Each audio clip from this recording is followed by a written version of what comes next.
us, our creation as man and woman, is a part of an overarching drama unfolding on the pages of human history. We're a part of something much, much bigger. God has designed men and women with certain roles as head and helper, with loving authority, glad submission, all to the end that it might be clear to the world that Christ is the head of the church to whom glad submission is due.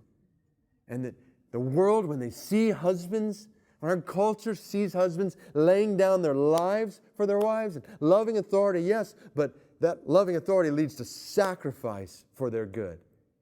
And when the culture around us sees a wife receiving that loving authority and honoring that loving authority and gladly following that loving authority, and they'll see a picture of Christianity is not just to do these things in order to earn the favor of God. It's the overflow of a love relationship where people are actually glad to follow Christ. They're not begrudgingly doing duty in their religion. They're gladly following in a sense of delight. When we show that kind of picture in head and helper, man and woman in marriage, then we're showing the world a picture of the gospel.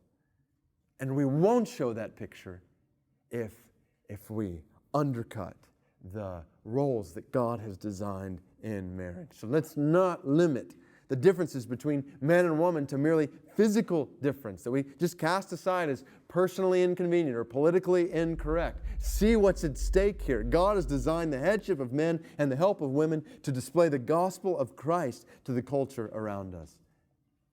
And this is why we must be zealous in our own lives and marriages, and when it comes to marriage in our culture. His glory, His worth in the world will not be clear if we don't embrace and reflect this equal dignity and complementary differences between man and woman.